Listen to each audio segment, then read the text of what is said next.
And in fact, President Bush will be talking to David Frost on Sunday morning here on BBC One, discussing American initiative in Iraq, as well as Somalia and Bosnia. There's also an interview with John Smith, who will be outlining his hopes for the future of the Labour Party. That's Breakfast with Frost at 8:15 on Sunday morning on BBC One.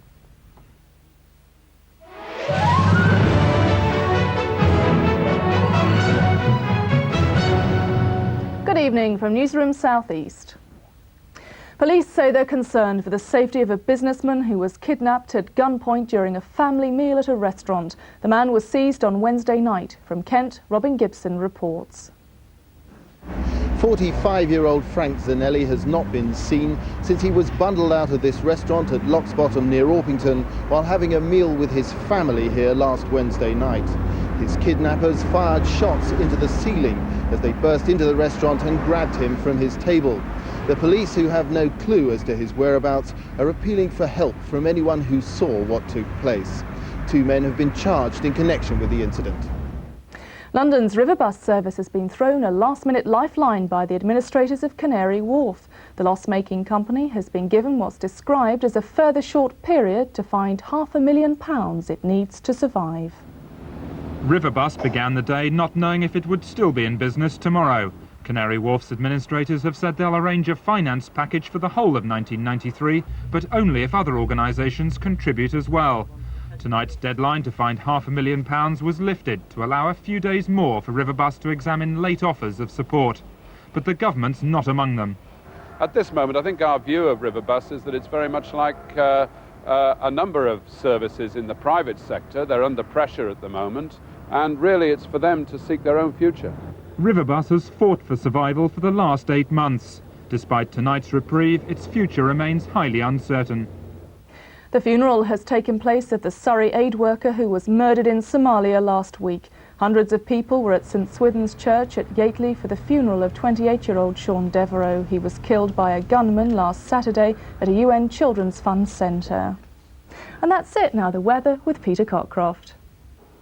Good evening. On this afternoon's Atlantic satellite sequence, this dark blob of cloud gives away the presence of a deepening Atlantic low.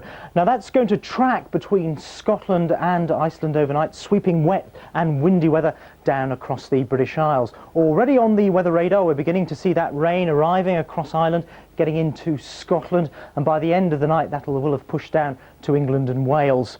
We'll find clearer skies getting into Northern Ireland and Scotland, but once again they'll bring some blustery showers, increasing in frequency and then turning increasingly wintry overnight. In fact, the winds tonight will strengthen up over England and Wales, touching gale force at times in places, but the strongest winds will be further north, and come to that, over northern parts of Scotland there'll be storm force winds at times throughout the coming weekend.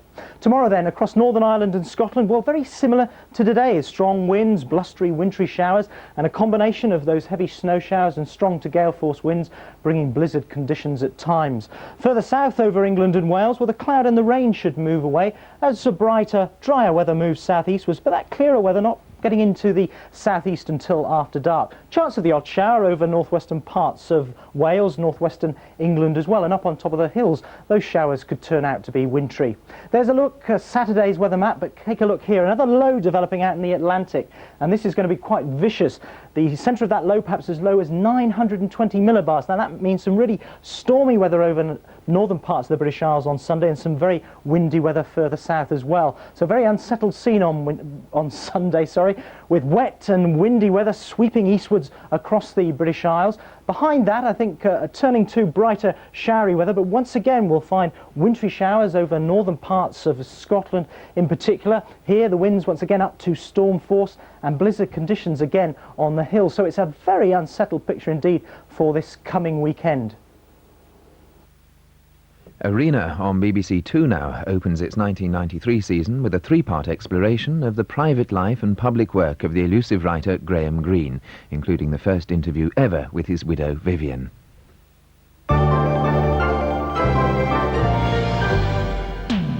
Saturday evening on One reveals some hidden talents at 6. Is it true that last night the entire crew of EastEnders were thrown out of a pub because it was happy hour? Familiar faces at 6:30. If you're looking for something to do on Saturday, I can promise you a quite exceptional party. We've got Wait Till I Get You Home, Gunge Gotchas, NTV, and of course dress is optional. Although a very good idea, because with NTV, I might just pop round to your place. Magical advice at 7:25. And that's what's known as stacking a poker hand. Tragic consequences at 8:15. I just wanted to shock them. Make them listen to me properly. And thrilling conclusions at 9:25. What are you frightened of, Mrs. Gordon? That someone will kill me, that I'm losing my mind. Something for everyone, Saturday evening on 1. Back to this evening, which in 50 minutes turns into Terry Wogan's Friday night, when he's joined by the lugubrious comic Arthur Smith, the actress Sheila Hancock, and the former leader of the Labour Party, Neil Kinnock. Before that, on BBC One, we discover that Russia still boasts a union, that between Frank and Marisha, a Russian trade official who completes the romantic triangle, which invariably proves love hurts.